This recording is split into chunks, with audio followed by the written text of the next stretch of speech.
ताज़ा तरीन वीडियोस के लिए चैनल को सब्सक्राइब करके बेल आइकन और ऑल नोटिफिकेशन पर क्लिक करें ताकि आपको मिले हर अपडेट सबसे पहले।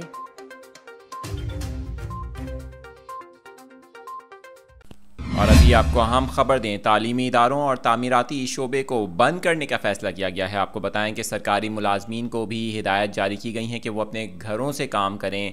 अहम खबर से आपको आगाह कर रहे हैं, इस हवाले से हुक्मनामा भी जारी कर दिया है।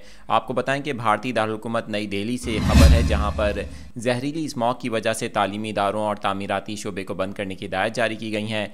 आपको बताएं कि इस हवाले से भारतीय मीडिया रिपोर्ट में बताया जा रहा है कि नई दिल्ली के वज़ीर आला ने कहा है कि आइंदा 7 रोज़ तक सरकारी मुलाजमीन घर से काम करें। हुकाम की जानिब से जारी हिदायत के मुताबिक तामीराती शोबा 4 रोज़ तक बंद रहेगा, जो फ़ज़ा में आलूदगी का बायस बन रहा है। इस हवाले से वज़ीर आला ने तमाम सरकारी दफातर बंद रखने की हिदायत की है, जबकि निजी दफातर के लिए एडवाइजरी भी जारी की है। और साथ ही ये कहा गया है कि जिस कदर मुमकिन हो लोग अपने घरों से ही काम करें। आपको बताएं कि गुज़िश्ता हफ्ते दिवाली से फ़ज़ा में आलूदगी ख़तरनाक हद तक बढ़ गई है, जिसकी वजह से नई दिल्ली और आसपास के इलाकों में सूरत हाल ख़राब होती दिखाई दे रही है।